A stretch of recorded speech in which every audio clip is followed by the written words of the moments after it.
le son et l'image sont là. Ok, si vous pouvez me faire un petit clin d'œil, ça serait super. Ok.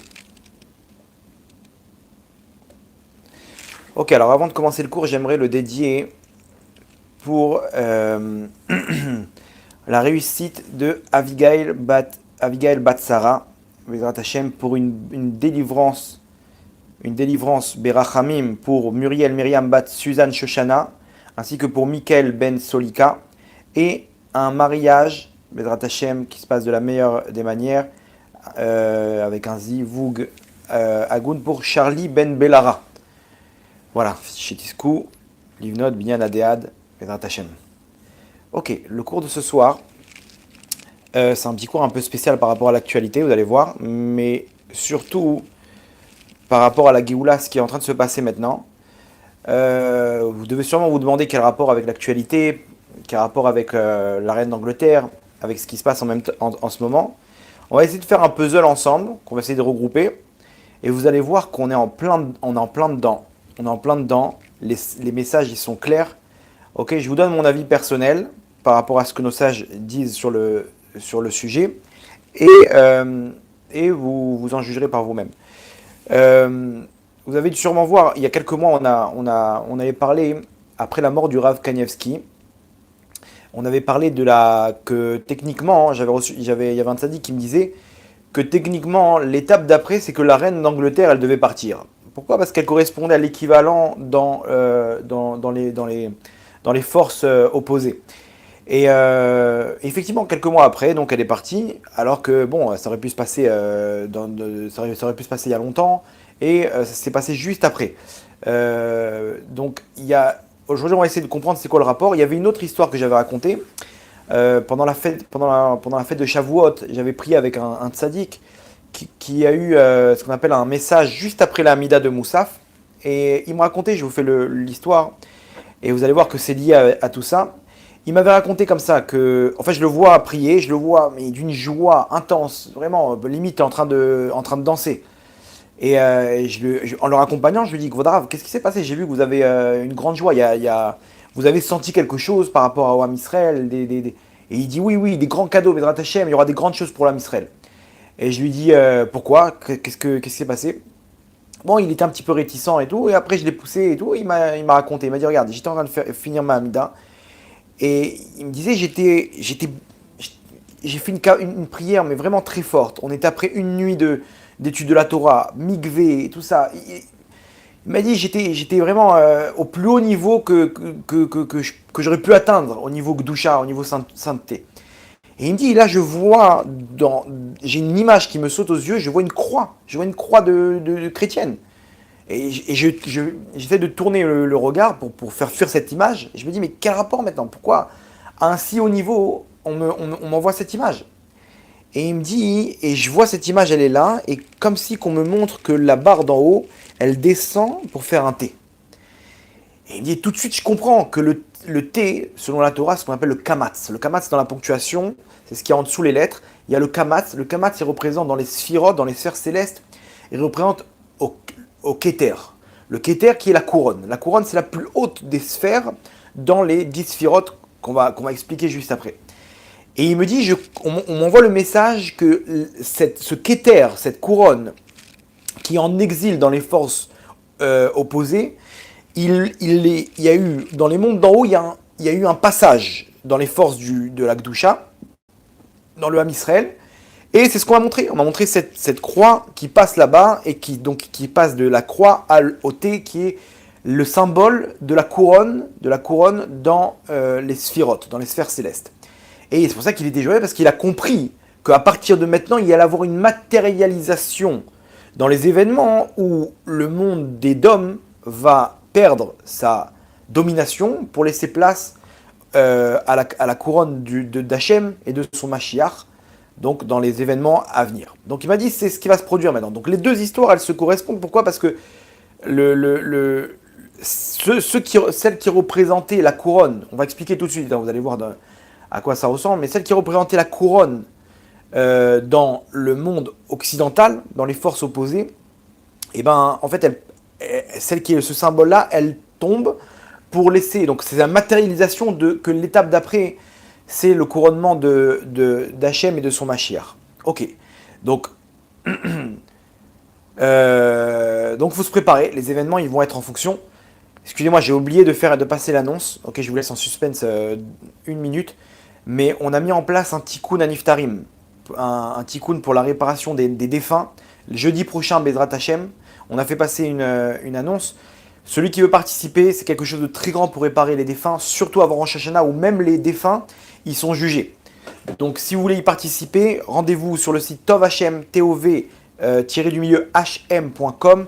Là-bas, il y a un onglet Tikkun Aniftarim. Ok, faites-le, participez, c'est hyper grand. On l'a fait il y a quelques mois, c'était juste, on a eu beaucoup de retours de gens qui voyaient en rêve leurs défunts, leur dire merci avec une grande lumière, etc.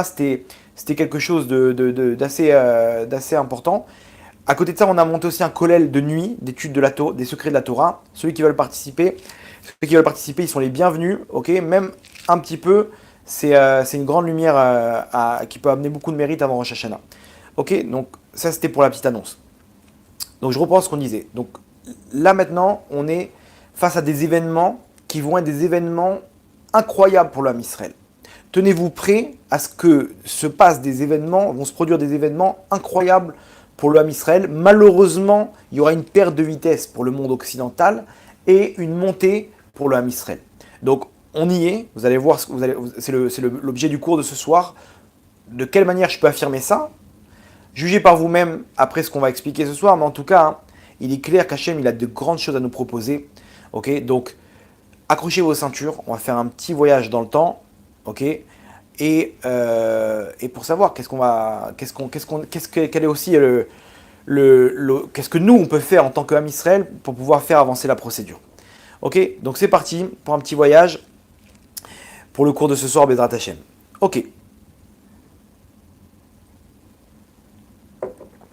Alors quel rapport maintenant la reine d'Angleterre ? Il y a beaucoup de royautés. Il y a le roi du Maroc, en Espagne, en Belgique. Je sais pas. Il y a des royautés. C'est pas pourquoi là tu affirmes que quand elle part, tout commence. Et pourquoi d'ailleurs entre temps elle est partie, mais il y a un successeur. C'est quoi le truc là ? Qu'est-ce que tu racontes là, Guadarave ? Essaie de nous expliquer. Ok, ne t'inquiète pas, mon sadique, tout est clair. Tu vas voir, c'est très simple.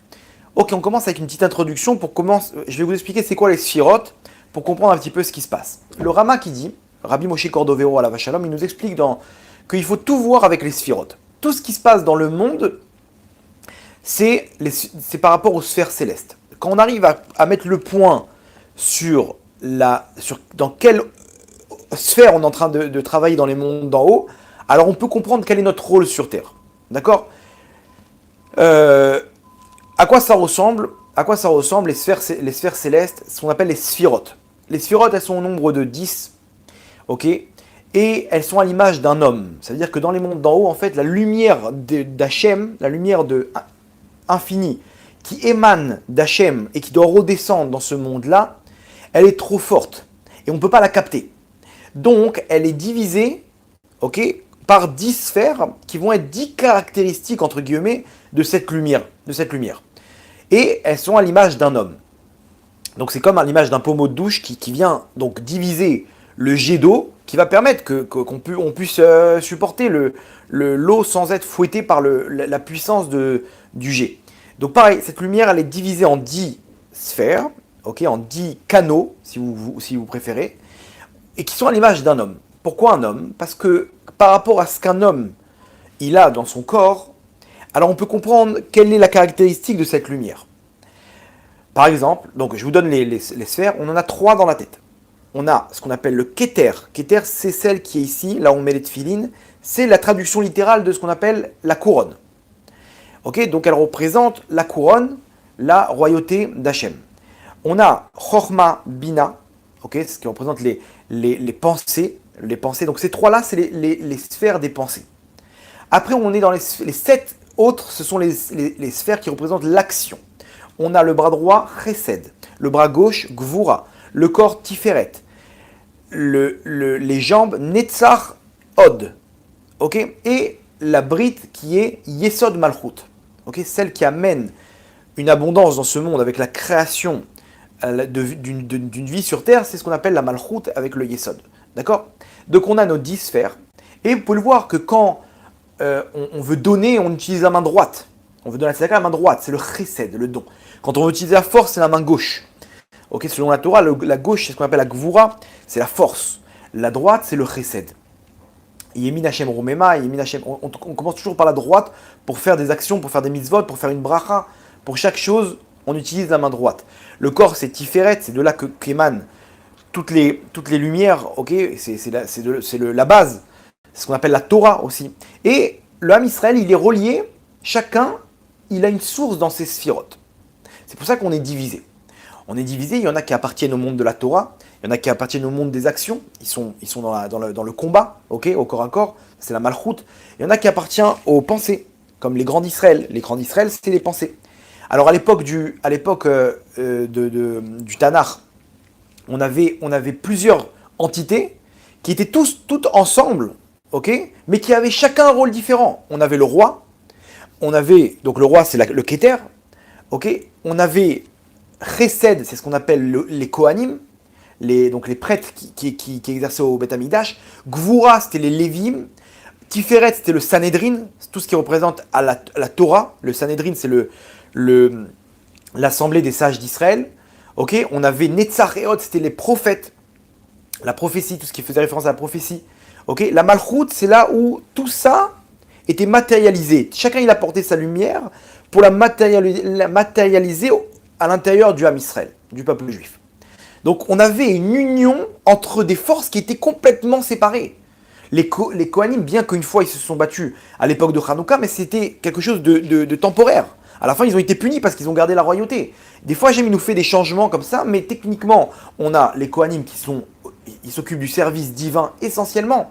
On a les Lévim qui sont là pour dans le service divin, mais ils ont une autre, comment dire, un autre aspect de gvoura, de dur, c'est-à-dire il n'y a pas de cadeau, on est renfermé dans ce qu'on appelle le service divin. Il y a la Torah qui donne les ordres, les grandeurs, la Malchut qui est au-dessus de tout le monde, le Keter qui est au-dessus de tout le monde, le roi qui va exécuter les ordres, qui va aller sur le terrain pour se battre, et comme le faisait David Amelech alav Shalom, le roi David, qui était un grand Talmid Chacham, un sage, qui était aussi prophète, qui était aussi un combattant. Mais son rôle, c'était un rôle de roi. Il n'avait pas un rôle de prophète. Il avait un rôle de roi. Même s'il avait une tendance prophétique, comme on l'a vu dans les Teilim, etc., même si c'était un combattant, son rôle, c'était d'être roi. Vous comprenez? Il y avait les Kohanim, même s'ils ont eu des rôles de combattants, leur rôle, c'était de servir à l'intérieur du temple du Beth Amikdash. Donc, le Ham Israël, il est divisé en plusieurs entités. Ok? Et c'est comme ça qu'on a réuni que le Ham Israël était réuni, chacun avec sa tribu. On avait Issachar, Zevouloun. Ok, l'un il étudiait la Torah, l'autre il amenait la Parnassa, et ils se divisaient et leur Torah, leur temps de Torah et leur gain. On avait on avait une unité dans le Ham Israël incroyable. Aujourd'hui, c'est exactement la même chose, sauf qu'on est dans les temps modernes où il y a quelqu'un qui va être plus tiré par l'étude de la Torah. Ok, il va être dans le Tiferet. Il y a quelqu'un qui va être plus tiré dans Eret Israël. Ok, lui, il est dans la Malchut. Malchut, c'est Eret Israël. Il est sur le terrain. Eux, ils ont on va dire une vision des choses de rentrer à l'armée. Chose qu'il n'y a pas, par exemple, chez les religieux, les Haredim, orthodoxes. On a des grands d'Israël qui sont encore là, qui donnent les grandes lignes. Ok, on a ceux qui sont chesed, qui sont plus avec le cœur, qui aiment donner. On a ceux qui se battent, qui sont là pour monter au créneau et essayer de défendre des sujets, des trucs, comment dire, des barrières qui sont enfreintes dans le Ham Israël, etc. On a tout un peuple, ok, qui est à l'image de ces sphirotes. Alors il faut savoir que dans les forces opposées, dans les forces obscures, on a exactement pareil. C'est-à-dire qu'on a le Keter des forces du mal, ok, la couronne des forces du mal. On a le Sanhedrin des forces du mal, c'est le clergé au Vatican, donc c'est Tiferet des forces du mal. Rabbi Yaakov Abuchatzera, il ramène là-bas que c'est exactement ce qui s'est passé à la délivrance en Égypte, où Akadosh Baruch Hu, il a dû faire 10 plaies pour frapper chacune des sphères célestes des forces du mal.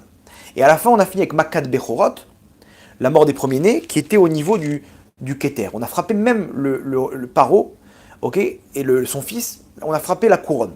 Et là-bas, le Kéter, il est tombé des forces du mal, la couronne, et là-bas, ils ont pu sortir d'Égypte.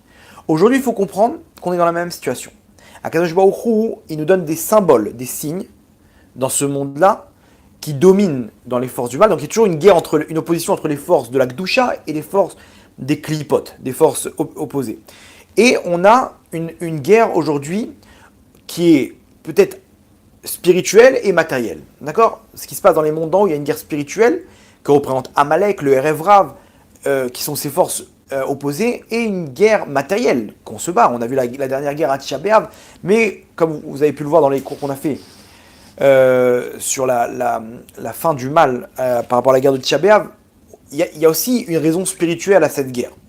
Ok, avec les cousins Ishmaélim, les Notzrim, etc. Il y a tout un truc. Alors, on n'est pas venu pour déterminer qui, quoi, comment dans les sphères célestes, mais au moins, on peut essayer de comprendre à quoi ça correspond. Maintenant, dans ce monde, il y a des symboles qui représentent, qui vont matérialiser ce qui se passe dans les mondes d'en haut.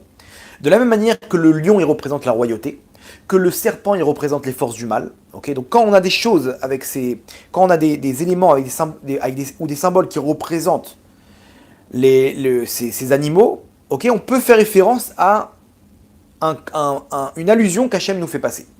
La colombe blanche, c'est le Ham Israël. Okay, donc il y a tout plein de symboles. Alors, par rapport à la reine d'Angleterre, faut comprendre qu'elle représente le Kéter, la couronne, parmi les sphirotes, les sphères célestes du côté opposé. Et lorsqu'elle tombe, il faut savoir que tous les Mekoubalim, ils attendaient qu'elle tombe. Pourquoi? Parce que c'était pour eux le point de départ que la couronne là-bas, elle tombe pour laisser place à la couronne d'Hachem. Vous allez me dire pourquoi en Angleterre?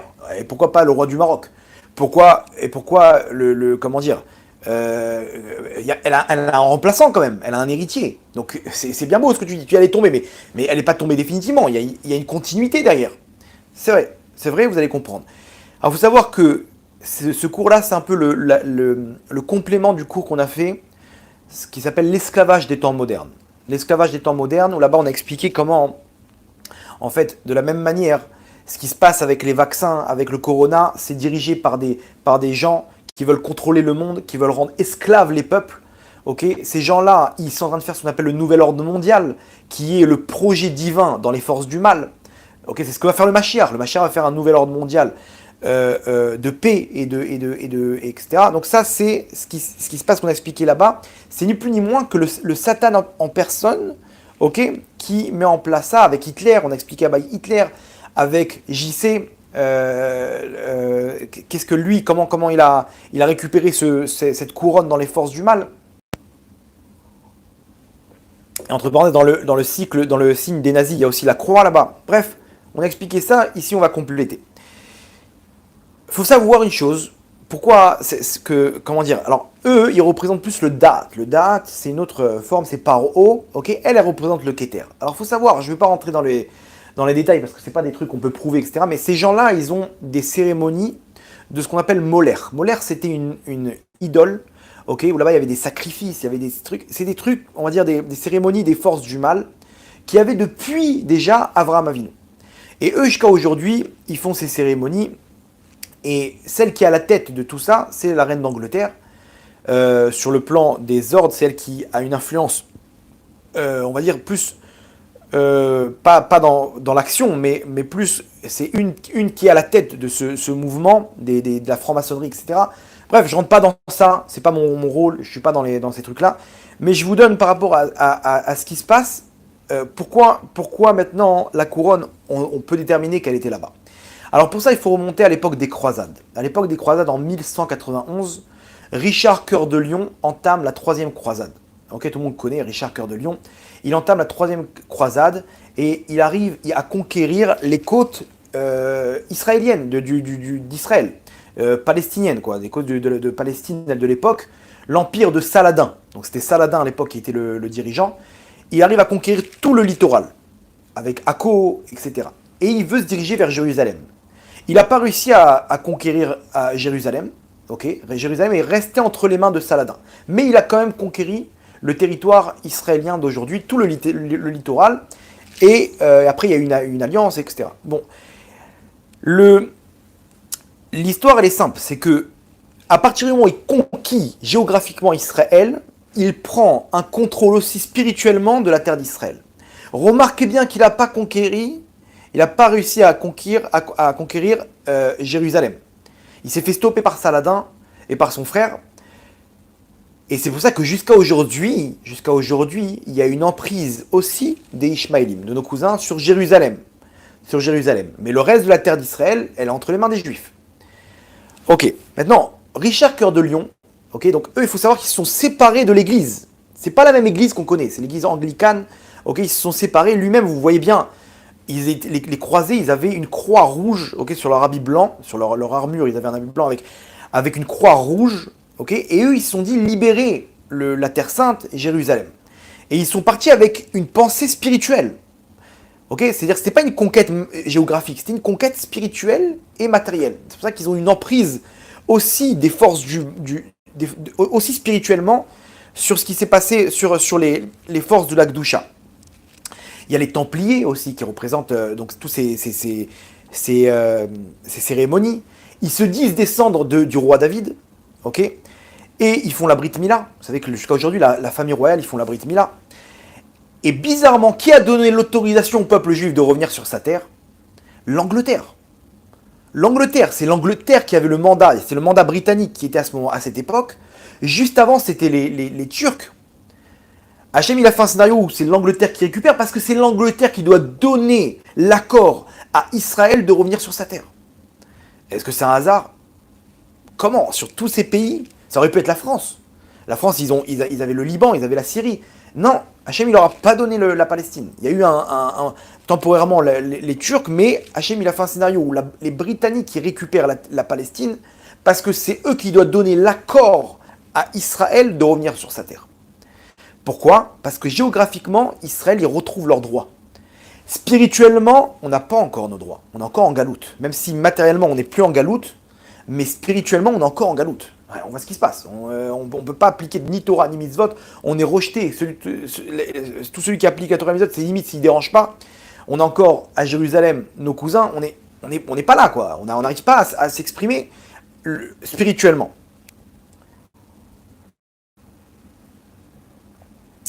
La reine d'Angleterre, remarquez bien, elle n'a plus mis un pied en Israël. 70 ans, enfin elle n'a plus mis un pied, elle n'a jamais mis un pied. 70 ans de règne, elle n'a jamais mis le pied en Israël alors qu'elle a fait, je crois, plus de 170 pays. Des visites dans plus de 170 pays. Pourquoi? Parce qu'elle n'avait plus l'autorisation de mettre le pied là-bas. Elle représentait une force spirituelle négative qui n'avait plus l'autorisation de mettre le pied là-bas. Chose que son fils ne représente pas. Son fils, c'est un rigolo par rapport à ça. Lui, il est loin des idéologies de sa mère qui représentait aussi au niveau spirituel donc ce qu'on est en train d'expliquer maintenant.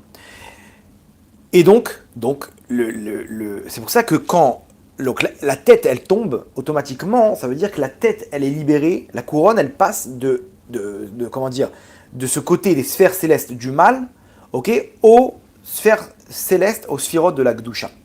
C'est pour ça que ces tzadikim, ils attendaient le moment où elle allait tomber, pour se dire, tous les Mekoubalim, ils attendaient le moment où elle allait tomber parce que c'était le signe qu'elle représente dans les mondes d'en haut, que quand ça tombe, ça passe chez nous. Et c'est ce qu'a vu ce tzaddik.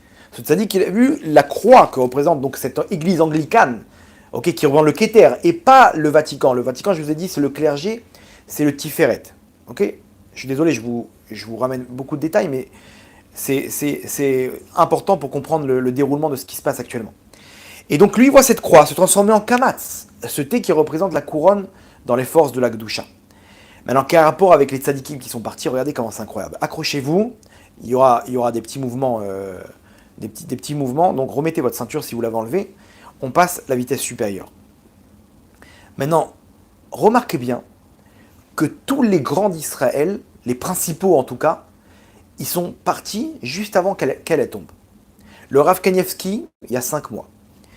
Le Rav Uri Zohar. Alors le Rav Kanievski, c'est le grand d'Israël. C'était le grand d'Israël. Incontesté de tout l'âme Israël. Dans tous les mouvements, le Rav Kanievski, tout le monde, comment dire, baissait la tête devant sa grandeur au niveau Torah, au niveau savoir, sagesse, au niveau roi, esprit divin qu'il avait. Les plus grandes décisions, même des généraux de l'armée venaient le voir pour prendre des bénédictions. Les chefs d'état-major, les premiers ministres, ils venaient prendre conseil et prendre des bénédictions chez le Rav Kanievski. C'était reconnu. Il est parti. Donc lui représente le Keter dans le Ham Israël. C'est les forces, les grands d'Israël, c'est ceux qui dirigent. Et remarquez bien qu'il donnait aussi des ordres au niveau électorat dans la politique. Juste après le Rav Uri Zohar. Le Rav Uri Zohar, c'était celui qui était à la tête de ceux qui ont fait tchouva. Le Rav Uri Zohar, il a fait une tchouva. C'était un grand acteur israélien, ok, dans des films vraiment dépravés, vraiment des trucs genre Les Bronzés, quoi. Vous voyez le genre de film. Et il a fait une tchouva. Il est devenu un grand d'Israël, ok. Mais il est parti. C'était celui qui était à la tête des ballets de tchouva parce qu'il a fait. On va dire c'est le symbole de la plus grande tchouva qu'il y a eu ces dernières années. Il est parti aussi, du jour au lendemain, subitement. Les deux, ils sont partis subitement.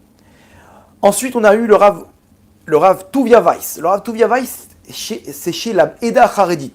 Donc, c'est une branche chez les Chassidim qui donne les ordres, ok, au niveau des lois halachiques.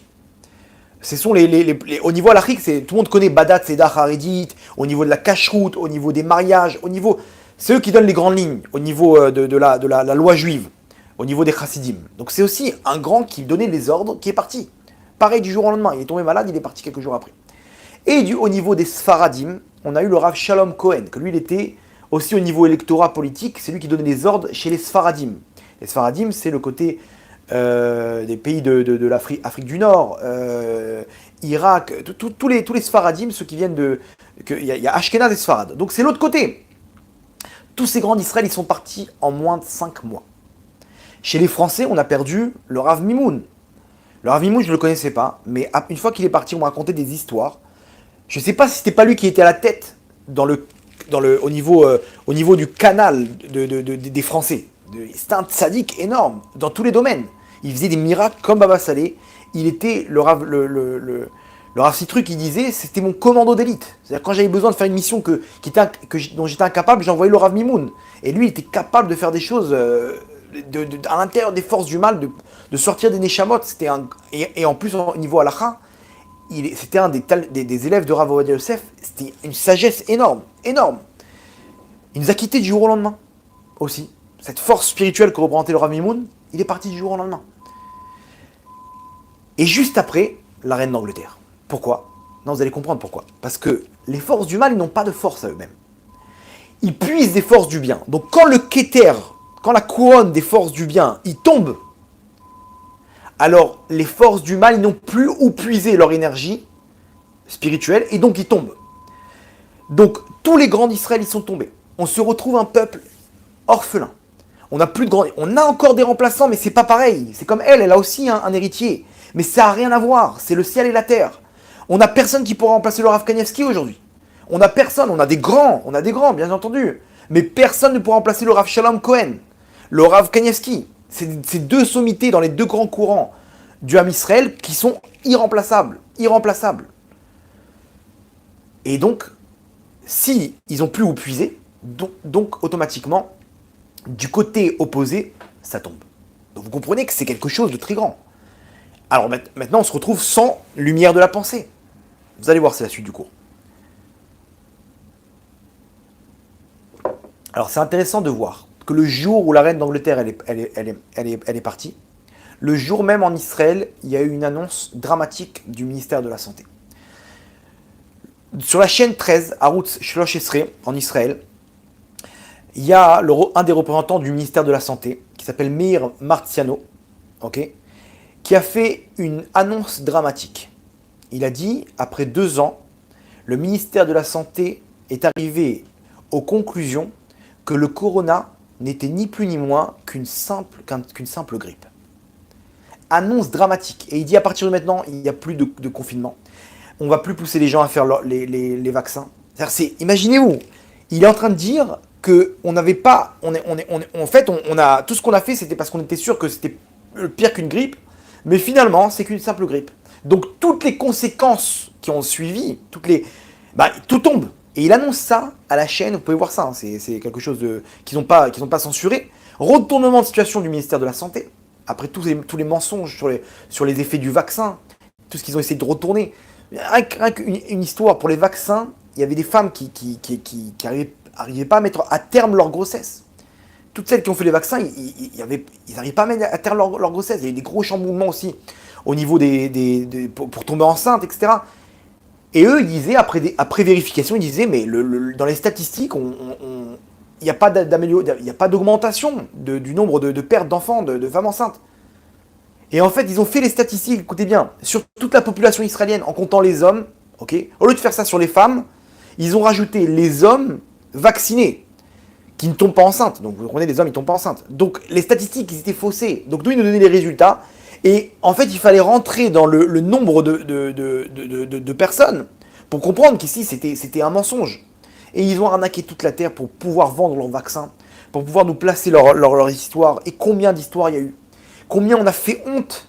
Des gens, ouais, le pass sanitaire, les sanitaires, ils se prononçaient comme des gens, nous on est les sanitaires, vous êtes des moins que rien, et ils affichaient les gens, ils humiliaient les gens, tu nous mets en danger, tu trucs. Alors que c'était des bêtises, je l'affirme, c'était des bêtises. Ah, mais il y a eu des millions de morts. Comme tous les ans, il y a des morts de grippe. Sauf qu'ils ont tout détourné. Ils ont tout détourné en mettant le fait que les gens qui partaient d'un accident de voiture et qui ont été contaminés par le corona, ils les mettaient comme des gens qui sont morts du corona. Et donc on arrivait à des chiffres énormes. Et bien sûr, il n'y avait plus de morts de grippe. Toute l'année, il n'y avait aucune grippe. Plus personne ne mourait de la grippe. Non, parce que les gens ils mettaient leur masque, donc il n'y a plus de... Attends, c'est une blague. Donc aujourd'hui, le ministère de la Santé, il avoue, c'est qu'une simple grippe. Ça fait un tollé. Alors bien sûr, ils veulent se démarquer pour pas avoir à rendre des comptes sur les problèmes qu'il y aura, les futurs problèmes sur le long terme des vaccins. Parce que il dit, on a été des cobayes, Israël a été les cobayes numéro 1 par rapport aux vaccins, etc. Alors vous allez voir, ça va suivre dans tout le monde parce qu'Israël, c'est eux qui lancent le truc. Mais imaginez-vous ce que ça a causé. Le jour même où la reine d'Angleterre, elle tombe. Pourquoi? Parce que Corona, ça veut dire quoi? Corona, c'est couronne. Le jour où la couronne des forces opposées, elle tombe, la couronne aussi Corona que représente en bas, elle tombe. Qui a mis en place le Corona? Bien entendu, tous ces gens-là qui veulent rendre esclaves les gens et qui ont eu ce qu'ils veulent. Hein. Ils voulaient que tout le monde se fasse vacciner. Ils voulaient avoir un suivi médical de toute la planète. Ils voulaient affaiblir les gens. Et remarquez bien, les gens ne se révoltent plus. Les gens, ils sont affaiblis. À l'époque, les gens, ils sortaient dans la rue. C'était mai 68. Aujourd'hui, les gens, on augmente le prix. On leur dit, il n'y aura plus de gaz en Europe. Ok, bon, bah, il y aura... Attends, mais pourquoi vous laissez faire? Et qu'est-ce qu'on a crié dans les cours sur ça? Alors peut-être parce que je ne me suis pas fait vacciner, donc j'étais le seul à crier sur ça, mais sur le vaccin, sur le corona, tout ce qui se passait, c'était juste... comment les gens... le peuple juif, un peuple si intelligent que ça, il tombe dans le piège d'un truc qui tient pas la route. Et les gens, ils voient les problèmes, ils voient les dégâts. Ils voient des gens qui partent comment dire, du jour, des gens subitement qui partent. C'est du jamais vu ça. Des cailloux dans le sang, des problèmes des jeunes qui partent, d'arrêt cardiaque. Mais c'est des gens qui étaient paralysés, handicapés. D'un jour au lendemain, il se réveille handicapé, le mec. Il voit plus d'un œil. Combien? Autour de moi, j'en ai 3-4 personnes qui sont retrouvés handicapés. Handicapés. Du jour au lendemain, il s'est réveillé handicapé quelques semaines après le vaccin.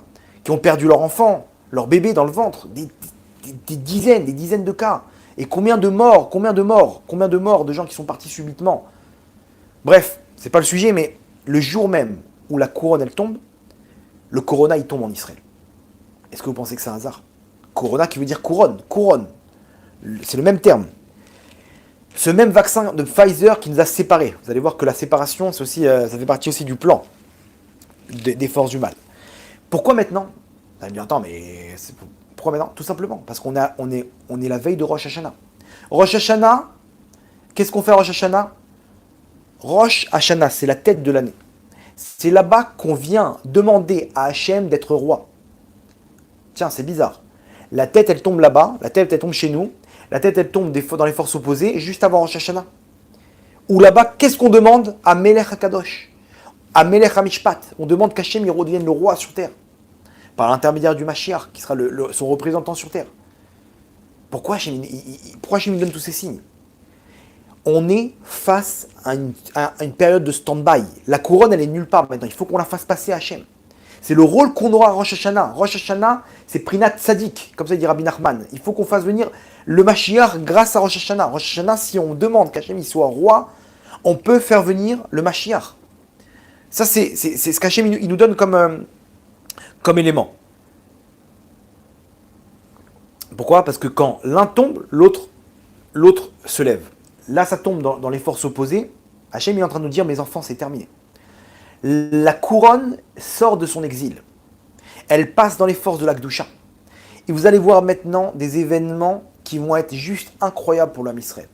Incroyables pour l'homme Israël. Malheureusement, des éléments dans les peuples du monde catastrophiques. Je vous le dis sans, je vous le dis c'est évident pour moi, c'est évident. À partir de maintenant, il va se passer des événements où tout va commencer. Et des événements incroyables pour l'homme Israël. Pourquoi? Parce qu'on arrive exactement à ce qu'Hachem il devienne roi sur terre avec son peuple. Donc on va être dans la matérialisation de ça. Les événements, il y aura des miracles sur miracles. Vous allez voir ce qui va se passer. Alors je ne serai pas étonné que dès la semaine prochaine, à partir de l'enterrement, rappelez-vous bien ce que je vous dis, à partir de l'enterrement de la reine d'Angleterre, les choses elles vont commencer. Et c'est incroyable de voir que toutes les fins de mois d'Elul, de fin de Shemitah, on est en fin de Shemitah, il y a eu des événements qui étaient vraiment, qui ont retourné la face de la planète. Il y a eu, à la fin de la Shemitah, il y a, donc la dernière Shemitah, il y a eu la dernière semaine un vent rouge, une tempête rouge en Israël, que les sages ont dit que c'est venu à la place du sang qu'il aurait dû avoir dans une grande guerre. Il aurait dû y avoir une grande guerre qui a été annulée.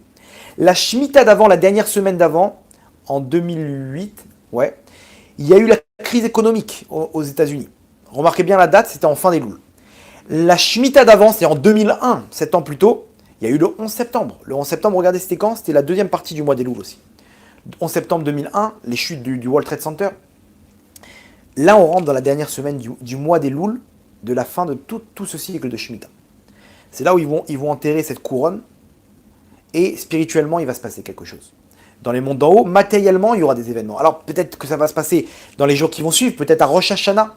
À Rosh Hashanah, les tzadikim, il parle le Rav Yeshayahu Pinto, il dit que ce Rosh Hashanah-là, il est déterminant. Ou peut-être, on a Hoshana Rabbah. Hoshana Rabbah, c'est un temps propice à la guerre de Gog ou Magog. On lit d'ailleurs l'Haftara de Gog ou Magog, qui parle du traité de Gog ou Magog. Donc, on y est. Le Malbim, il dit, pourquoi on lit à Sukkot l'Haftara de Gog ou Magog? Parce que doit se passer la guerre de Gog ou Magog à ce moment-là, au moment de Hoshana Rabbah, au moment de Sukkot. Donc bon, on laisse Hachem nous montrer les événements, mais en tout cas, je peux vous affirmer que par rapport à tout ce qu'on est en train de dire maintenant, ça va être juste quelque chose d'incroyable. On a expliqué aussi dans le cours ce qui s'est passé à Tisha B'Av avec la dernière guerre. Hachem, il nous fait des clins d'œil. Maintenant, au niveau de l'actualité, on a cette histoire du gaz. On a l'histoire du gaz qui est en train de retourner le monde. Que ce soit en Europe comme en Israël. Le 20 ou le 22 septembre, Israël officiellement commence de tirer le gaz dans le nouveau champ de gaz Karish, dont le Hezbollah ont menacé de guerre Israël. Ils ont ramené toutes leurs forces de Syrie, du nord du Liban, etc., vers le sud Liban, pour pouvoir combattre Israël au moment où ils vont commencer à puiser le gaz qui revendique, c'est un gaz qui revendique, qui dit appartenir au Liban. Et Israël, ils sont en train de faire passer leurs troupes aussi dans le nord pour une confrontation. Alors, est-ce qu'ils vont faire une attaque préventive? Peut-être à Rosh Hashanah, ok? Est-ce qu'ils vont attaquer aussi peut-être la tête du serpent, qui est l'Iran? Parce qu'au lieu d'attaquer, vaut mieux attaquer à la source.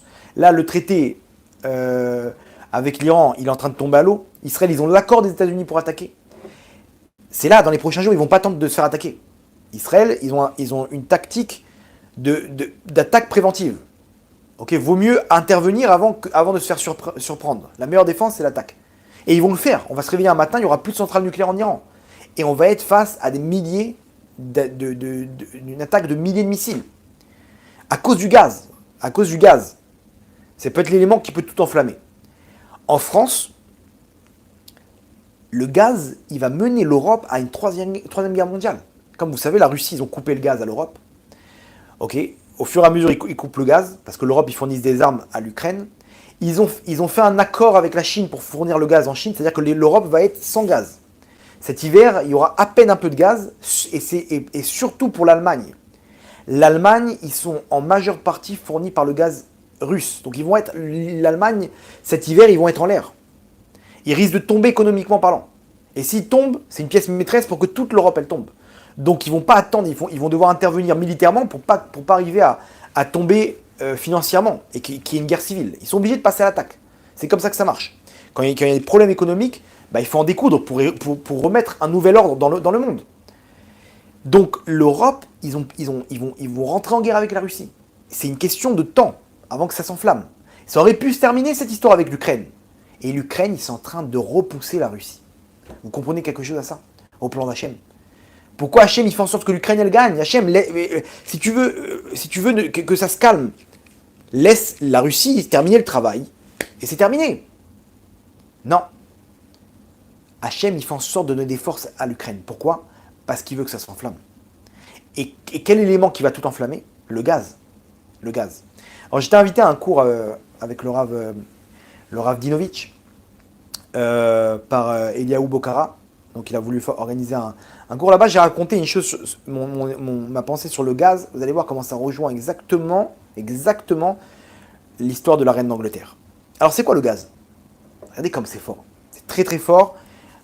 Si vous avez enlevé votre ceinture, remettez une couche. Le gaz, en hébreu, c'est Gimel et Zain. Ouais, Gimel et Zain, c'est trop. Quand on fait la valeur numérique, le Gimel c'est 3. Okay, et le Zain, c'est 7. Rappelez-vous bien de ce qu'on a dit dans l'introduction sur les sphirotes. On vient de dire qu'aujourd'hui, on est dans une situation où on n'a plus les lumières des pensées du côté de la Gdusha. C'est pour ça que du côté des sphirotes opposées, donc là-bas, le Keter, il est tombé. Très bien, donc on n'a plus de sphères. Donc on a une fracture entre les lumières d'en haut et les lumières d'en bas. Les lumières d'en haut qui sont les pensées et les lumières d'en bas qui sont les actes. Donc on a plus 10 sphirotes, mais on a 3 et 7. Quand on retranscrit ça en hébreu, on a donc Gimel Zain. Gimel Zain, c'est gaz. Donc Hachem, il nous dit l'élément qui est en train d'enflammer le monde, avec lequel je vais amener le Mashiach, okay, pour amener la guerre de Gog ou Magog, et pour faire tomber le mal dont on parle ici, le nouvel ordre mondial, tous ces gens qui sont en train de massacrer le monde et de rendre esclaves les peuples. Hachem il est en train de pousser Poutine à rentrer en guerre contre ces gens-là. Ok, il est en train de pousser Hachem à cause du gaz, de faire en sorte que le peuple, il se révolte. Parce que s'il n'y a plus rien à manger, c'est la révolte dans les rues. S'il n'y a plus de quoi se chauffer, les gens, ils vont faire quoi? Ils vont sortir dans la rue. C'est la guerre, c'est la règle du plus fort. C'est la jungle dans les rues. Vous comprenez? Donc Hachem, par l'intermédiaire du gaz, il est en train d'enflammer le monde. D'enflammer le monde. Et maintenant, quand on scanne dans la Torah, à quel moment on parle du gaz, on tombe sur un passouk des Teilim. Ce passouk des Teilim, ça dit comme ça, Ki gaz riche venaoufa. Alors prenez les lettres Ki gaz riche, donc c'est-à-dire la traduction c'est lorsqu'on va on va accélérer, on va s'envoler. Bon, ça fait référence à d'autres choses, etc. Mais on nous parle d'accélération. Riche, ça veut dire la riche et tageoula. Achachat tageoula, c'est faire accélérer la délivrance. Et là-bas, on emploie le mot riche, gaz. Le mot gaz, qui gaz riche, venaoufa. Prenez les lettres qui, gaz riche, qui ça fait, donc 20 et 10, ça fait 30. Gaz, ça fait 10, comme on a expliqué. Donc on a 40. Riche, c'est quoi? Riche, c'est donc le chet. Donc attendez, on est à 40, 30, 40, on a 40. Riche fait combien? Shin, c'est 300, donc on a 340. Yud, c'est 10, 350. Et le chet, c'est 8, 358. Ok? 358, c'est exactement la valeur numérique de Mashiach. Donc Hachem, il te dit, qu'est-ce qu'on fait accélérer avec le gaz? L'avenue du Mashiach. Ça se passe où? En Europe. Remarquez bien, quand on prend quand on prend les premières lettres de gaz riche, Vena Ufa, on prend donc le premier lettre, le Gimel de gaz, le Chet et le Vav Nun de Vena Ufa, ça fait Gachon. Gachon, on parle de quoi? Du Nachash. Le Nachash Olech al Gachon, il va sur son cou. Pourquoi? Pour nous dire que le Mashiach, il va frapper le Nachash, qui représente les forces du mal. C'est exactement ce que le gaz représente. Regardez bien comment c'est écrit dans la Torah, hein, tout ça. C'est écrit dans la Torah ce qu'on est en train de vivre maintenant.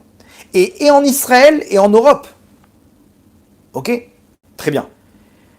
De là, dans quel pays on a dit que ça allait faire le plus de bruit, ça allait faire le plus de dégâts? L'Allemagne. Pourquoi l'Allemagne? Parce que c'est là-bas qu'on a atteint le Ham Israël, les profondeurs de l'exil avec la Shoah. Et qu'est-ce qu'il a utilisé Hitler pour nous détruire? Le gaz. Dans les chambres à gaz. Ce même gaz qui a amené le Ham Israël dans l'épisode le plus obscur de son histoire, c'est au même endroit, par l'intermédiaire du gaz, qu'Akadosh Baruch Hu il va faire la réparation. Et c'est là-bas qu'on va descendre de la profondeur des galoutes, qu'on part pour la guerre de Gog ou Magog et l'avenue du Mashiach avec la Géoula. Au même endroit, par le gaz, par le même élément. On continue. Dans quelle période ça se passe tout ça? Dans la période de Tisha B'Av. Alors Tisha B'Av, il y a 3 semaines qu'on appelle Gimel des Puranuta. Les 3 semaines de malheur, de catastrophe qu'il y a eu pour le Ham Israël, c'est 3 semaines. Et après, on a une période de Sheva des Nechamuta. Les 7 semaines de consolation. Donc c'est-à-dire qu'on a en tout 10 semaines, 3 semaines de catastrophe et 7 semaines de consolation. Donc encore le même principe qui est Gimel et Zain. 3 et 7. Sauf que remarquez bien, c'est les 3, ce sont des catastrophes, c'est-à-dire c'est les 3 du mal. Que les Hatid Lavo, Hachem nous dit qu'ils vont être remplacés par les 3. Ces 3 semaines-là, ça va être 3 semaines de fête. Donc on va réunir les 10 sphirotes en remplaçant les 3 lumières qui sont celles de la Géoula. Vous suivez? J'espère que vous suivez jusqu'à maintenant. Donc, résultat des courses, on est face à une fracture. Ok? Une fracture entre la tête qui a disparu, que ce soit dans les forces de la Kedusha, et qui a engendré une fracture entre la perte donc du Keter, de la couronne, dans les forces des Klipotes. Ok? Les forces opposées. C'est ce qu'on a vu avec la perte des Gdolim et la perte de la reine d'Angleterre. Le gaz, il représente exactement cette fracture. Et remarquez bien que même dans les peuples du monde, il y a une fracture entre les dirigeants et les peuples. Il y a une différence aussi entre les pensées et les actions. Les dirigeants, ils sont complètement sur l'échiquier mondial. On n'a que des fous maintenant. C'est le cas de le dire. On n'a que des fous. Que des fous. Macron, il est complètement pas. Il n'y a plus personne qui se révolte. Le peuple, il est complètement déconnecté. À l'époque, on avait un peuple qui était derrière son président. Et quand ça n'allait pas, il le faisait descendre. Il y avait mai 68, il y avait des révoltes. Il faisait descendre le dirigeant. Aujourd'hui, on est esclaves des dirigeants. Des fous furieux. Biden et compagnie, c'est des Poutine, on est tous pris en otage par les dirigeants. Et même en Israël, regardez sur quoi on tombe. On tombe sur quelqu'un avec 6 mandats, il monte, il devient un truc, il fait une alliance avec les Ishmaélim. C'est quoi cet échiquier politique en Israël sur lequel on est tombé? Et il monte les prix. Ça s'arrête plus et personne ne dit rien, personne ne bronche. On est prisonnier, on est pris en otage. Pourquoi? Parce qu'il y a cette fracture. Pourquoi Hachem fait ça? Comme je vous l'ai dit, parce que les Hatid Lavo, les 3 lumières, les 3 lumières, elles vont se transformer en 3 lumières de la Géoula, avec les pensées du Mashiach, la nouvelle royauté d'Hachem, ok, qui est l'avenue du Mashiach. Un beau jour va se lever un homme, un tzaddik, qui va être le Mashiach, et qui va donner un nouvel ordre mondial, une nouvelle façon de voir les choses, où tout le monde va suivre, pas un esprit de guerre, bien il y aura des guerres, il va défendre l'âme Israël, mais un esprit de paix, ok? Et il va allier avec lui le monde entier. Ça sera un combattant comme David Ameller. Il aura une force incroyable, et il aura une façon de penser encore plus haute que celle du roi Salomon, qui était l'homme le plus intelligent que le Ham Israël a connu dans son histoire. Ça sera un prophète incroyable, une intelligence que il va donner des conseils à tous les peuples du monde. Il va réunir les peuples du monde derrière lui. Ok, il va bien entendu le Ham Israël. Et il va remettre la paix dans le monde par ses guerres, par ses idées. Et il va faire d'Hachem un roi sur terre. Il va mettre en place le pasuk Vaya Hachem le melech al kol haaretz. Bayom haou yeh Hachem echad ushmo echad. Qu'Hachem il sera un roi sur toute la terre. Il nous manque cette façon de penser. Nous on est là, on est chaud. On a envie de passer à l'acte. C'est cette sphirote que représente donc le peuple, l'action. On perd les pensées qui sont ces Gdolim qui sont partis, qui étaient les pensées du Ham Israël, qui donnaient les lignes de conduite. Et Hachem, il nous met dans une situation En lanu al mileishaen. Avant la venue du Mashiach, on va être dans une situation En lanu al mileishaen, c'est-à-dire qu'on n'aura plus de berger pour nous conduire. On sera un peuple sans personne sur qui on pourra se reposer. Qu'est-ce qu'on fait? Qui on va voir? On l'a vu avec les vaccins, c'était une catastrophe. Catastrophe, on ne savait plus quoi faire. Il n'y avait plus de Torah. Il n'y avait plus d'ordre simple. Qu'est-ce qu'on fait? Qu'est-ce qu'on fait? Les rabbinim, on leur a menti, on leur a raconté des histoires sur histoire. Il n'y avait plus rien, il n'y avait plus rien, il n'y avait plus rien. On a été, comment dire, on est aujourd'hui en mode En lanu al mileishaen. On n'a plus sur qui se reposer. On n'a plus, vraiment. Donc, il nous manque ces trois lumières d'en haut. Donc, pourquoi ces trois lumières d'en haut, elles sont parties? Pour faire tomber celles des forces opposées. Parce que quand le mal, il va tomber, et vous allez voir que les événements, ils vont causer la chute du mal avec les guerres, avec les chutes économiques, etc. Et donc, automatiquement, il n'y aura plus de lumière des deux côtés. Et là, on va demander la vraie lumière qui est celle du Mashiach. Vous comprenez? C'est pour ça que là, pour l'instant, on est un peu dans les actes, on est coincé, parce qu'on n'a pas les pensées pour nous donner la façon d'agir. L'action du Ham Israël, elle doit être faite entre la pensée et l'acte. Les actes tout seuls, ça ne marche pas. Les pensées toutes seules, ça ne marche pas. Et j'ai des gens des fois qui viennent me voir, qui ont des projets pour la Géoula, etc. Des trucs pour prendre en main par des actions. Et je leur réponds la même phrase. Je leur dis, mais pour l'instant, moi j'ai envie d'agir comme vous, mais pour l'instant on est encore sous les pensées des grands d'Israël. On ne peut pas agir. C'est les grands d'Israël qui doivent nous dire quoi faire. Jusqu'à que le Mashiach, il nous donne la marche à suivre. Parce qui nous dit ce qu'on va faire, c'est la bonne chose. Alors si ça ne dérange pas, bien sûr, on peut passer à l'acte. Mais il faut faire attention, on n'a pas encore les mochines, les trois lumières d'en haut pour passer à l'acte. Donc on est un peu, il faut se tenir prêt, mais on ne peut pas encore agir. On n'a pas encore la pensée qui est celle de la Géoula. Donc là, on sort de la galoute, mais très bientôt, on va avoir la marche à suivre pour passer à l'acte et on va comprendre qui, quoi, comment, quel est le rôle de chacun au sein du Ham Israël. Ok, ça c'est au niveau de la théorie. Ok, c'était un peu compliqué. Il y a eu des introductions, etc.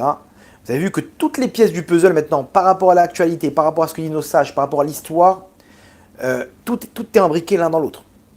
C'est juste incroyable. Alors qu'est-ce qu'on fait nous? Ok, Gvodarav, t'es gentil, c'était très, très belle démonstration, mais moi ça me fait une belle jambe. Moi j'ai pas de quoi me chauffer là cet hiver. Je fais quoi là? Je suis là, tu me parles de 1000 missiles par jour du Hezbollah et tout. On fait quoi là? Je vais faire quoi? La réponse, elle est comme ça. On arrive à Rosh Hashanah. Il y a deux éléments sur lesquels il faut agir. Deux éléments ennemis. Premier élément, à Rosh Hashanah, Rabotai, il faut supplier Hachem d'être roi. Laissons tomber nos problèmes de famille, nos problèmes d'argent, nos problèmes de... Laissons tomber, parce que là, maintenant, on est face à la royauté d'Hachem. Par rapport à tout ce qu'on vient d'exposer maintenant, il faut faire descendre la couronne d'Hachem. La couronne, elle passe. La couronne, elle passe. Il faut faire accélérer la procédure. Et il faut crier de toutes ses forces qu'Hachem soit roi sur Rosh Hashanah. Si c'est dur pour vous, alors mettez au journée pour Hachem et pour sa royauté et pour sa malchoute, pour la Shrina, que la Shrina et Hachem, il y a une unité parfaite, qu'Hachem il soit roi sur terre. Vaya Hachem les Melech, al Kol Haaretz. Que le Ham Israël soit le peuple qui instaure la royauté avec le Mashiach. Il faut prier de toutes ses forces pour la Géoula. Et croyez-moi, vous ne serez pas perdant, parce que celui qui prie pour le business d'Hachem, Akadosh Baruch Hu, il va s'occuper de son business. Un jour, ce que j'ai fait, j'ai prié netto pour la Géoula, j'ai eu la plus belle année de toute ma vie. Si c'est dur pour vous, la deuxième journée, préparez les choses personnelles. j'ai besoin d'une voiture, d'une maison, de la réussite dans les autres trucs. C'est pas grave. On n'est peut-être pas au niveau encore de prier que pour ça, mais croyez-moi, vous ne serez pas perdant. Alors au moins, faites le premier jour que pour Hachem. De prier, de crier Hachem pour qu'il soit roi. Et que c'est ça ce qu'on doit, on doit s'inscrire, on doit inscrire la Zéaka, comme il y a eu en Égypte. Comme ça nous dit nos sages, la Géoula, elle va se passer comme il y a eu en Égypte. En Égypte, ça a commencé d'abord dans les mondes d'en haut. On a fait accélérer les choses dans les mondes d'en haut par un cri du Ham Israël. On veut la Géoula. On veut la Géoula. On veut le Mashiach. Ça, c'est ce qu'on doit demander. Deuxième chose, et ça, c'est plus au niveau des actes. Qu'est-ce que moi, je dois faire sur Terre? D'abord, pour expliquer, regardez comment c'est fort, mais comment l'ordre des sphirotes, elle s'est mise à l'image d'un homme. Il faut savoir que c'était, au début, il y avait ce qu'on appelle le monde Olam Anikudim. Olam Anikudim, c'était quoi? C'était les mêmes sphères célestes qui étaient sous forme de lignes, de colonnes. Il y avait Keter, Chochma, Bina, c'était les mêmes, mais sous forme d'une colonne. Et les lumières, elles se passaient les uns les autres. Sauf que le problème, c'était quoi? C'est que le réceptacle de ces sirotes, il n'était pas assez important pour contenir toute la lumière des autres sirotes. Donc les premiers, ils ont réussi à passer la lumière. Mais après, dans les 7 d'en bas, il y a eu ce qu'on appelle Jvirat Hakelim. Les réceptacles ont été détruits. Ok? Quand est-ce que ça s'est passé dans l'année? Depuis maintenant jusqu'à Kaf jusqu'au 25 Elul. C'est-à-dire que c'est la même période, il y a eu la Jvirat Hakelim, c'est la même période que maintenant. Est-ce que c'est un hasard par rapport à l'histoire de la reine d'Angleterre? Non, parce que là on est pareil, on est dans la Jvirat Hakelim des forces du mal. Et ça se termine le lundi, avec l'enterrement de la reine d'Angleterre, et le mardi ou mercredi, on est au Kaf. Et ces 7 jours, les 7 Kélim, ils ont été détruits. C'est justement cette période. Encore une fois, c'est pas un hasard. Ok? Maintenant, remarquez bien que donc Hachem, pour faire le Olam Hatikun, le monde qu'on connaît maintenant, il a dû mettre les sphères sous une disposition de façon à ce que la lumière, elle soit équilibrement répartie. Et qu'il n'y ait pas, donc, que le réceptacle, il n'explose pas. Il puisse avoir la force de recevoir la lumière. Donc, pourquoi Hachem il a fait ce scénario? Pour nous apprendre que quand on est chacun sous forme de sphirote, alors dans le Ham Israël, et qu'on s'inscrit chacun son rôle à l'intérieur du Ham Israël, alors à ce moment-là, c'est là qu'on peut faire descendre la lumière sur terre. Par contre, si on est chacun pour soi, on est en mode Olam Anekudim, et c'est le début de la fin. La lumière ne peut pas se transmettre. Pourquoi? Parce que moi-même, je prétends intégrer le réceptacle de cette lumière. Moi, en tant qu'appartenir au monde Haredi, religieux orthodoxe, ok, je prétends, quand je mets de côté tous les autres courants du Ham Israël, ben, je suis en mode Olam Anekudim. Je suis dans cette colonne. Il y a moi d'abord qui fait passer la lumière aux autres. T'as pas compris, mon sadique. Toi tout seul, ça va péter, le réceptacle il va exploser, le Kéli va exploser. Et d'autres disent, c'est moi, le corps du Ham Israël, c'est que moi, les autres, ils sont dans le Sheker. Je vous le dis en secret, mais il n'y a que les Chabad sur terre, les autres ils sont dans le Sheker. Il n'y a que les Breslev, les autres ils sont dans le Sheker. Il n'y a que les Datiloum, il n'y a que les Haredi. Et les laïcs qui disent, il n'y a que nous, les autres c'est des arriérés, les religieux. Chacun prétend être le corps du Ham Israël. Et donc, c'est ce qu'on appelle Olam Atou, le Olam Anekudim, le Olam de la fracture. Donc, la lumière d'en haut, elle ne pourra pas jamais descendre si on n'est même pas aligné en tant que 7 sphirotes d'en bas. Donc, quand nos sages nous crient que le Beth Amikdash et la Géoula ne pourra pas venir tant qu'il n'y aura pas d'union, de hardout, tant qu'il y aura de la haine gratuite, c'est un résumé de tout ce qu'on est en train d'expliquer maintenant dans les mondes d'en haut. Quand toi, tu es tout seul et tu prétends être le Hémet, le chemin de vérité, et tu mets des coups de coude aux autres, eh ben, Hachem, il te dit, mon tzaddik, tu n'arriveras à rien. Parce que c'est pas comme ça que je peux faire descendre. Je pourrais jamais descendre la lumière, parce que si je la fais descendre maintenant, le Kéli, il explose. Le réceptacle, il explose. Mais attends, mais ils sont pas là, eux. Ils sont pas dans la Torah, ils font pas la halachot. Regarde la tsiniout là-bas, regarde là-bas le truc. Eux, ils font pas ça, eux, ils sont pas là, eux, ils font pas Shabbat. Qu'est-ce que tu t'en fiches? C'est mon monde. Hachem, il te dit, c'est mon monde. Mêle-toi de tes affaires. Fais ton travail, c'est tout ce que je te demande. Intègre ta sphira et ne viens pas éliminer les autres sphirotes. Parce que malheureusement, c'est ce qu'on fait aujourd'hui. Surtout en Israël, surtout la veille d'une élection. Mais ce qui se passe, ils se massacrent les uns les autres. Chacun est en train d'affirmer. Il faut que tu donnes ton avis. Ton avis doit exister sur Terre. Mais il ne faut pas que tu fasses taire les autres. Il ne faut pas que tu fasses taire les autres. Chacun sa prina, chacun sa facette. Chacun sa facette. Des fois, on fait taire les religions. On dit les religieux, ils doivent pas étudier la Torah. C'est une erreur. C'est ce qu'on a expliqué de Tiferet. Et des fois, on dit, ouais, les trucs, ils font pas ce qu'il faut. Et ça, ils font pas ce qu'il faut. Et les laïcs, il faut les sortir du... Non, il faut pas les sortir d'Eretz Israël, les laïcs. Ils sont là, on a besoin d'eux. Mais ils sont en train de massacrer la terre. Non, on a besoin d'eux. Ils sont avec leur gay pride. On a besoin d'eux, même eux. Mais c'est une blague, et quoi? On a besoin de tout le monde. On a besoin de chacun. On a besoin d'être en forme, les sept. Si nous, on est les 7 sphirotes d'en bas, alors Hachem, il aura de quoi poser sa lumière sur nous. Et c'est ça l'action qu'on doit mener aujourd'hui, c'est de se souder les uns les autres. C'est pour ça que la Géoula, le rabbi dit, elle vient de la France. Pourquoi? Vous savez pourquoi? Parce que chez les Français, il n'y a pas ça. Chez les Français, il n'y a pas ces différences. Je me rappelle quand j'ai fait l'Alia, juste avant, on était parti en Israël avec ma famille. Vous savez, là-bas, à l'aéroport, ils vous posent des questions. Et il vous pose des questions, il dit, ok, pourquoi, est-ce que vous avez reçu un sac, un truc, machin, pour voir si contre le terrorisme, quoi. Et nous, on était tout contents, là, les petits Français, on était tout fiers, et on a dit au mec de la sécurité, on a dit, vous savez, monsieur, on va faire l'Alia, là, dans quelques mois. Le mec, il nous a regardé, il dit, mais qu'est-ce que vous avez à faire en Israël? On lui dit, comment ça? Ben, c'est notre pays, hein. Il dit, écoutez, ce pays-là, il y a des gros problèmes. Les religieux, ils détestent les laïcs, et les laïcs, ils veulent ils veulent sortir les religieux. Les religieux, et les dati, les houmi, les chassidim entre eux, les machins, les arabes, les russes, les éthiopiens. C'est un pays avec des différences. Il y a que des différences dans ce pays. Vous allez voir les élections, regardez pourquoi ils n'arrivent même pas à monter un gouvernement. Parce qu'il n'y a que des différences. Entre parenthèses, il n'y a pas de gouvernement parce qu'Hachem, il attend le vrai gouvernement. Il faut comprendre que ça fait des années maintenant qu'ils n'arrivent pas à monter un gouvernement. Pourquoi? Parce qu'ici aussi, ils ont perdu le pouvoir. Le Keter aussi, il est sorti d'ici.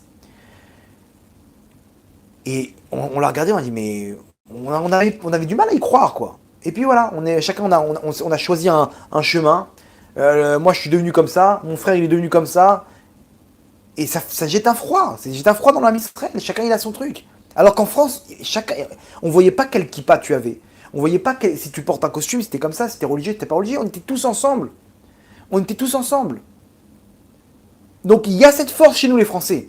Il faut qu'on amène ça en Israël. Il ne faut pas qu'on se laisse piéger par ces clipotes qui nous séparent. Vous comprenez? Et c'est ce qu'il faut faire.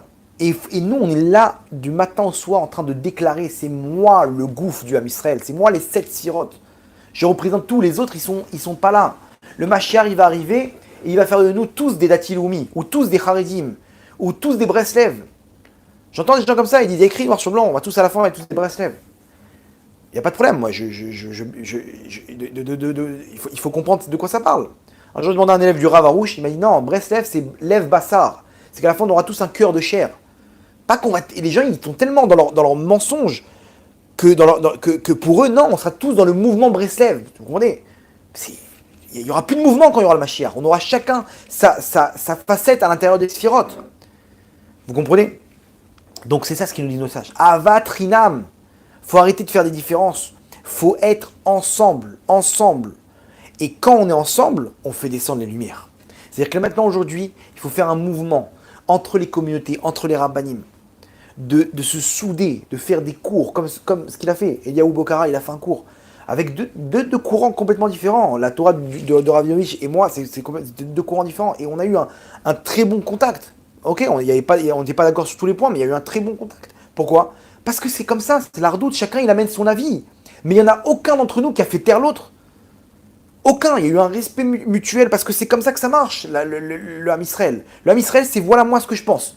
Voilà moi j'amène ma lumière. Et lui il amène sa lumière. Et lui il amène sa lumière. Et cette lumière-là, ensemble, elle fait descendre la lumière du Mashiach. Vous comprenez? C'est ce qu'on doit faire. J'étais à un mariage la semaine dernière. J'ai mes cousins, ils sont Dati Leumi. Dati Leumi, c'est le mouvement sioniste religieux. Ok, Eretz Israël, l'armée, etc.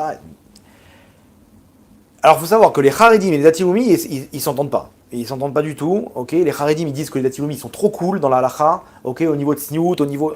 Et les Dati Leumi, ils disent les religieux, ils font pas l'armée. Ils doivent s'impliquer dans le Ham Israël, ils sont coincés dans leur Torah. Ok, donc c'est la guerre.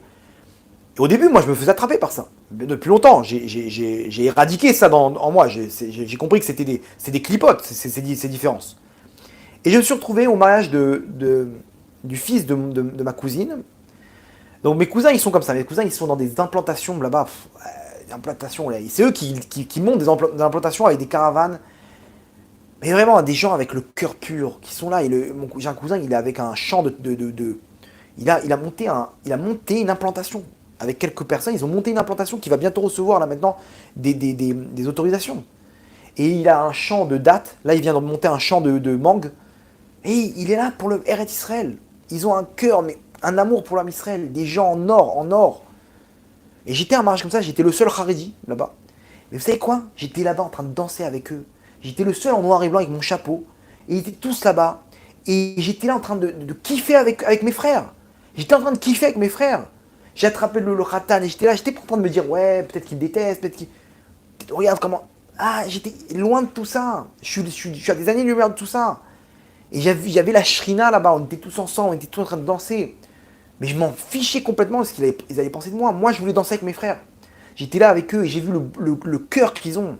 Alors oui, les Haredim, c'est le côté Gvoura, les règles dans tous les sens. Il y a toutes des règles dans tous les sens. Assour, assour, assour. Eux, il y a moins de règles. Mais ils sont avec le cœur. Ils sont dans le chesed. Chacun sa prina. Chacun sa facette.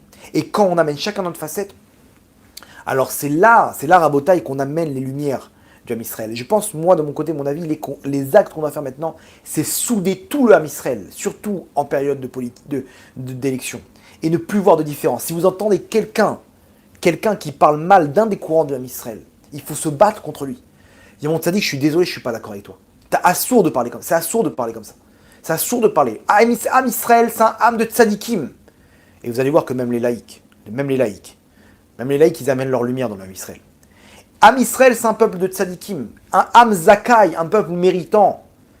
Mais qui met en l'air alors, si on est tous méritants? C'est nos différences. Nos différences, elles mettent en l'air. Aujourd'hui, il faut s'armer de hardout.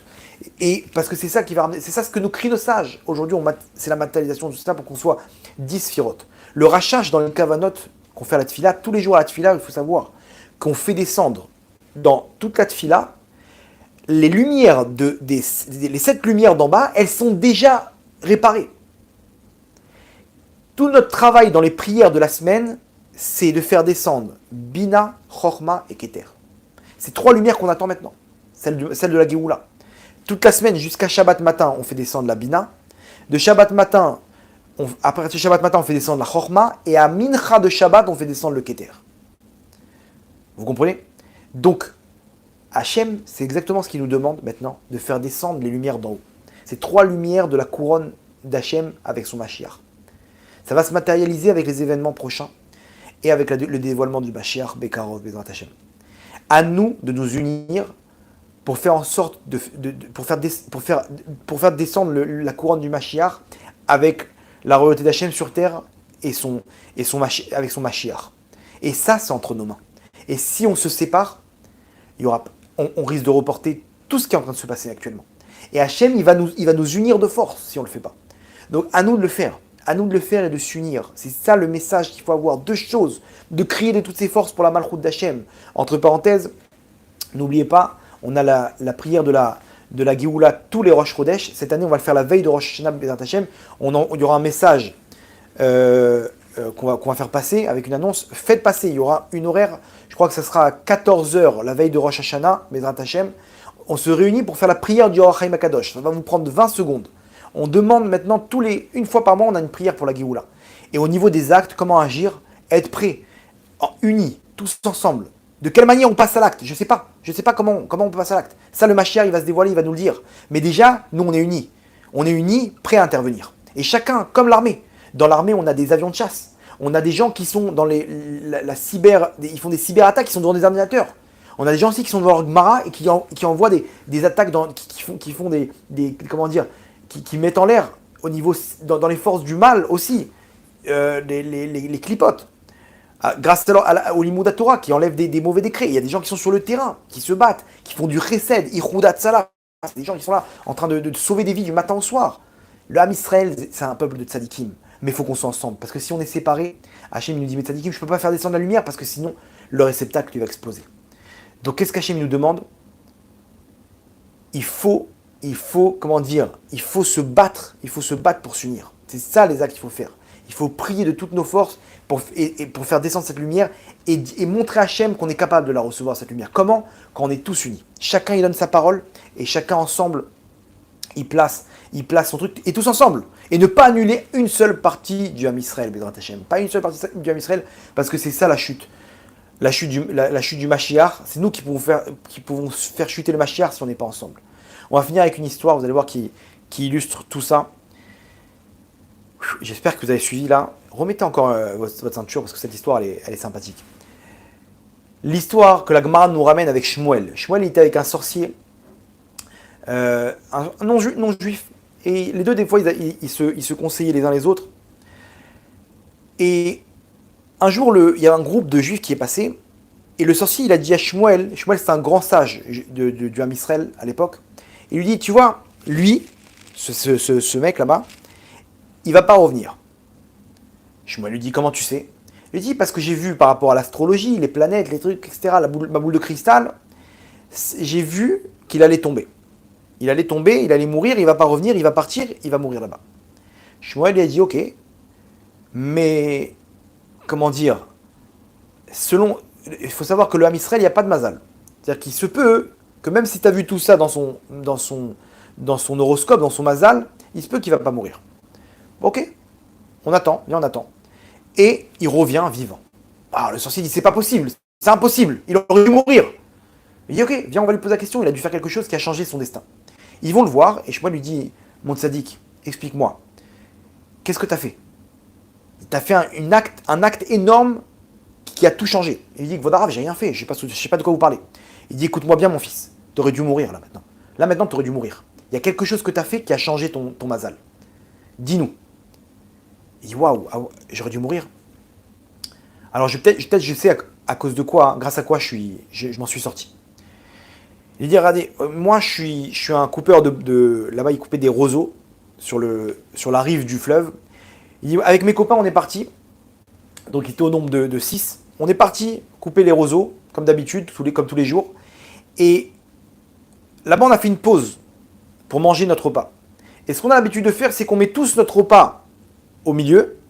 Et il y en a un de nous qui prend le plateau et qui redistribue tout ce qu'on a mis au milieu par 6.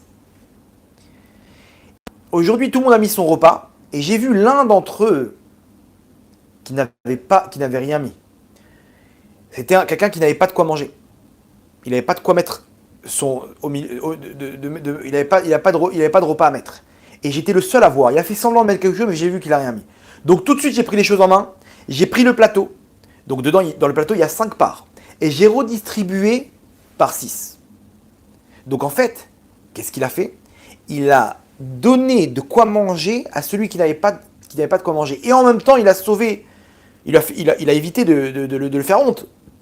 Il aurait pu dire, écoute, toi tu manges pas, t'as pas donné, tu manges pas. Non. Il lui a redistribué une part, et grâce à ça, il a donné et à manger, donc il a fait une tzedaka, et en même temps, il a sauvé de la honte.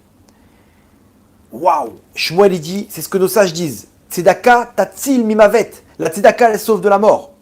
Il dit, regarde dans tes roseaux. Et sûrement, tu vas voir que tu as été sauvé par quelque chose. Il regarde dans les roseaux, il voit là-bas un serpent qui était en fait dans un des roseaux, que quand il a coupé au niveau de la tête. Il a coupé au niveau de la tête du serpent.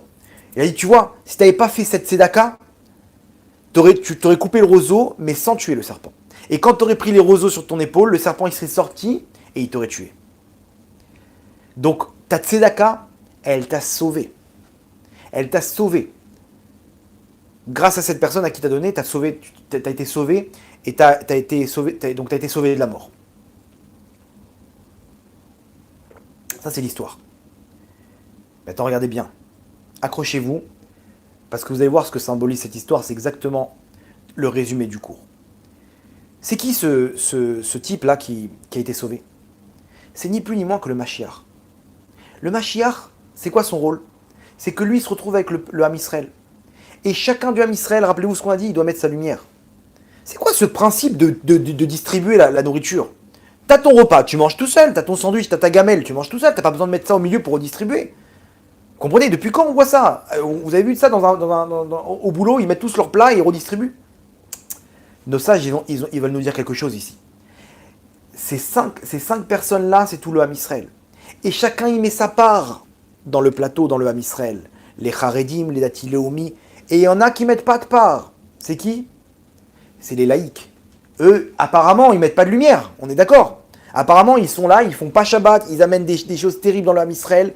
Ok? Et ça correspond aussi à des gens du Erev Rav que le Mashiach, il va leur faire leur tikkun. Il va les réparer, comme l'a fait Moshe Rabbeinu, qui a essayé de faire Moshe Rabbeinu. Tous ces gens qui sont contre le Ham Israël, ces laïcs qui ne font pas Shabbat, qui aussi sont présents, mais ils n'ont pas de quoi mettre dans le plateau. C'est cette personne-là qui a rien mis sur le plateau. Et le Mashiach, c'est celui qui récupère les lumières de tout le monde et qui redistribue toutes ces lumières-là. C'est lui qui redistribue, qui vient avec l'ordre d'en haut pour redistribuer à Israël qui fait quoi. Vous comprenez comment ça rentre exactement dans ce qu'on dit? Maintenant, qui a sauvé le Mashiach? C'est ni plus ni moins que ce laïc. Combiné avec nous tous, nous, on a mis notre lumière. Grâce à ça, il a pu faire la charité à celui qui n'avait rien. Il a pu faire cette tzedaka. Sans nous, sans notre part, il n'aurait pas pu faire cette tzedaka et il n'aurait pas été sauvé. Mais sans le pauvre, il n'aurait pas pu aussi être sauvé parce qu'il n'aurait pas eu cette possibilité de donner la tzedaka qu'il a sauvé de la mort. Vous comprenez? Donc, cette histoire représente le Mashiach qui vient, qui récupère les lumières qu'on lui donne quand chacun est à sa place. Même le laïc, on ne doit pas le mettre de côté parce que c'est lui qui sauve le Mashiach. Si lui, il n'est pas là, il n'y a pas de Mashiach. Hachem, il nous dit, mais mes enfants, je veux tout le monde. Même si eux, ils sont pas là, ils font pas Shabbat, ils font pas les mitzvot, je les veux avec moi. Et le Mashiach, il viendra pas tant qu'ils seront pas là parce que c'est eux qui sauvent le Mashiach. Et si on n'est pas tous ensemble, alors qu'est-ce qui se passe? Eh bien, le Mashiach, il meurt. On arrive à ce qu'on appelle Soukat David Anophelet, la maison de David qui tombe. Comme chaque génération où on ne mérite pas la venue du Mashiach, et le Mashiach il tombe. Maintenant regardez bien, c'est quel animal là-bas qui a été choisi pour tuer le Mashiach? C'est le Nachash. Le Nachash, c'est les clipotes des forces du mal qui veulent le détruire chaque génération, qui veulent l'attraper, le tuer. Et il y a un moment où ils ne vont pas réussir, c'est quand on sera tous ensemble et qu'on va donner notre part au Mashiach qui va tout redistribuer, qui va nous donner les ordres, quoi faire à quel moment. C'est ça ce qui va nous donner les actions. Quand nous, on leur a donné chacun cette lumière. Cette lumière ne pourra venir que quand on sera tous ensemble. Quand on aura tout partagé nos lumières. Et quand on ne sera pas tout seul à manger notre gamelle. À rester tout seul dans le Olam Anekudim, comme on a expliqué. Le Olam Atohu, le monde de la division. Mais qu'on sera dans le monde du Tikkun. Le monde du Tikkun, c'est tous ensemble. Et là-bas, quand on sera tous ensemble, alors on va faire descendre le Mashiach. Nous-mêmes, avec les laïcs, ensemble, on va mettre notre lumière. Et le Mashiach, il va descendre et il va prendre les choses en main, il va redistribuer cette lumière, qui est la lumière de la Géoula, Bekarov, Bezrat Hashem. Et à ce moment-là, on va couper la tête du serpent, qui est ces trois lumières. Regardez encore comment Hashem, la tête du serpent, ces trois lumières des forces du mal qui va être coupées. Tous ces dirigeants qui veulent massacrer le monde, ça c'est le Mashiach qui va s'en occuper. Comment il va avoir la force de couper la tête du serpent? Grâce à nous. Grâce à nous avec nos lumières. Donc venez, à nous de nous souder, à nous de prier de toutes nos forces. Et à nous d'agir, Bezrat Hashem, pour la Géoula Berachamim, avec la venue du Mashiach Bekarov, et Berachamim, Gumurim, Baruch Adonai Leolam, Amen ve Amen.